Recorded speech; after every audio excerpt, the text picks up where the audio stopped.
प्रभु यीशु मसीह के नाम में आप सभी को जय मसीह की।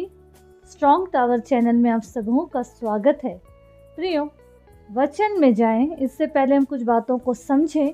आदि से जब मनुष्यों ने पाप किया और परमेश्वर को क्रोध दिलाए और उस वाटिका से निकाल दिए गए, तब से लेके आज तक मनुष्य सिर्फ पाप में ही उलझा हुआ है।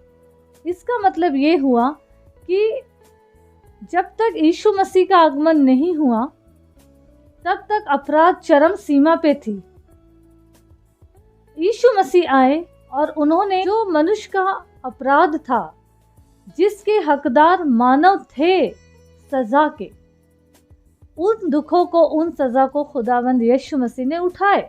लेकिन उसके बाद भी आज भी अपराध चरम सीमा पे ही वापस आ गया लौट के, उससे भी बढ़कर। पर कहने का मतलब ये है कि यीशु मसीह ने जबकि हम लोगों के लिए अपने जान को दिए हैं, तो वचन के अनुसार अगर हम देखें तो क्या हम ये विश्वास कर सकते हैं या कह सकते हैं यीशु मसीह के मृत्यु के बाद, क्रूस की मृत्यु के बाद, कि अब हमारे ऊपर दंड की आज्ञा नहीं है? क्या ये विश्वास हम लेके चल सकते हैं कि हमारे जीवन में अभी ऐसी कोई बात नहीं है, हम सीधे मर जाने के बाद स्वर्ग लोग जाएंगे और न्याय के बाद स्वर्ग जाएंगे, प्रभु के साथ राज करेंगे? अगर हम आज मर जाते हैं तो हमारी आत्मा कहाँ जाएगी? कभी हमने इन बातों पे गौर किए कि परमेश्वर ने अपने प्रेम को दिखाए, यीशु मसीह ने अपने प्रेम को दिखाए, अपने जान को दे दी हमारे अपराधों को क्षमा करके। अब हम मानव जाति के लिए हमारा प्रेम परमेश्वर के प्रति, यीशु मसीह के प्रति कितना है, ये हम सिर्फ बयान कर सकते हैं तो उसकी आज्ञाओं को मानकर।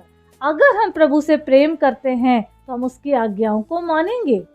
इन सब के बाद भी अगर हम वचन से देखें कि प्रभु यीशु मसीह ने फिर भी हमको एक आशा दिए हैं, और उन्होंने क्या कहा है, यूहन्ना रचित सुसमाचार उसका 14 अध्याय पहले पद से अगर हम देखें तो वहाँ पे लिखा है, तुम्हारा मन व्याकुल ना हो, परमेश्वर पर विश्वास रखो और मुझ पर भी विश्वास रखो।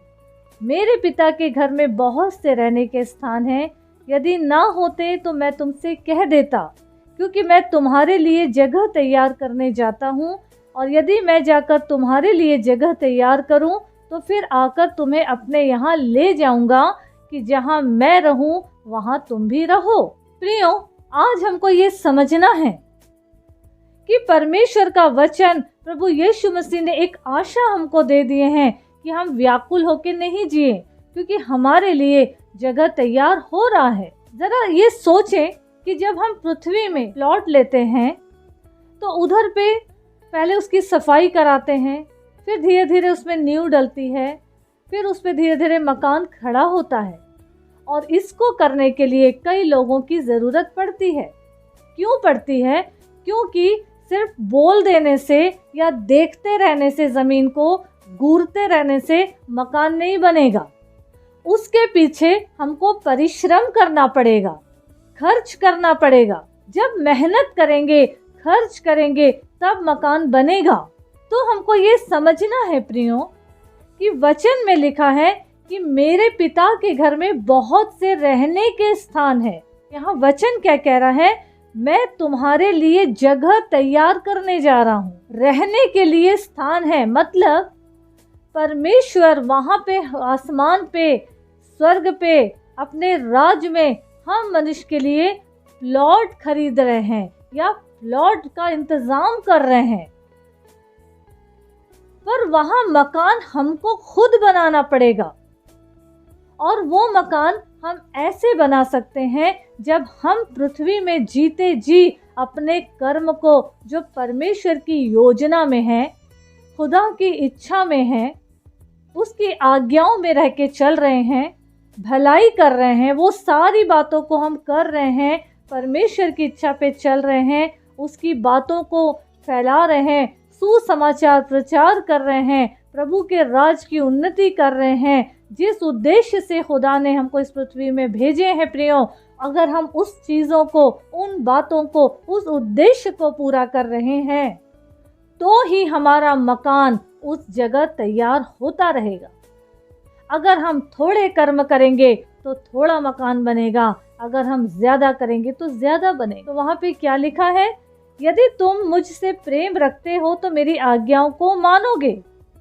मैं पिता से विनती करूँगा और वो तुम्हें एक सहायक देगा कि वो सर्वदा तुम्हारे साथ रहे, अर्थात सत्य का आत्मा, जिसे संसार ग्रहण नहीं कर सकता, क्योंकि वह न उसे देखता है और न उसे जानता है। तुम उसे जानते हो क्योंकि वो तुम्हारे साथ रहता है और तुम में होगा और वह तुम में होगा। तो हमारे अंदर क्या है? सबसे पहली बात, 15 पद कह रहा है, यीशु मसीह बोल रहे हैं, यदि तुम मुझसे प्रेम रखोगे या रखते हो, इसका दावा कर रहे हो, तो इसका मतलब ये हुआ कि तुम्हें मुझसे अटूट प्रेम है, तुम्हारे और मेरे संबंध मजबूत है। हम लोगों को कोई अलग नहीं कर सकता क्योंकि हम उसकी आज्ञाओं में हैं।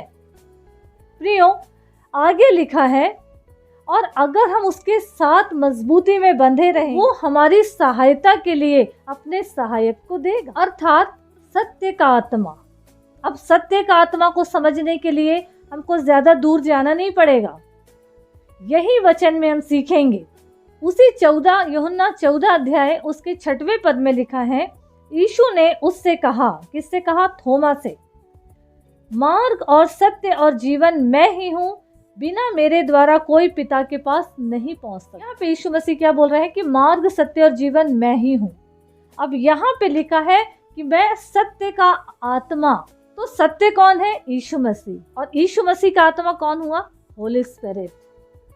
तो यीशु मसीह अपने आत्मा को हमारे लिए सहायता करने के लिए हमारे साथ बनाए रखेंगे। तो हमको ये समझना जरूरी है कि वचन आगे क्या कह रहा है कि मैंने तुमसे प्रेम किया, तुम्हारे लिए जान दिया, माफ किया।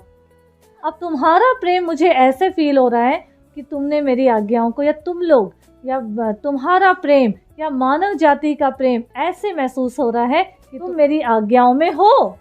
जब तुम मेरी आज्ञाओं में हो तो तुम्हारे अंदर वो सत्य का आत्मा ऑलरेडी वास कर चुका, तुम्हारे अंदर भी वो है, तुम्हारे बाहर भी वो है। यहाँ पे कहने का मतलब ये है कि परमेश्वर का वचन जो है वो हमसे क्या बोल रहा है कि तुम्हारा मन व्याकुल ना हो। प्रियो, हमको ये समझना है कि प्रभु यीशु मसीह ने इस दुनिया में जितना दिन वो रहे, 33.5 साल उन्होंने इस पृथ्वी में अपनी जिंदगी को रखे, और 33.5 साल के बाद जब उनका स्वर्गारोहण हुआ, सत्य का आत्मा हम लोगों के लिए भेजे हैं।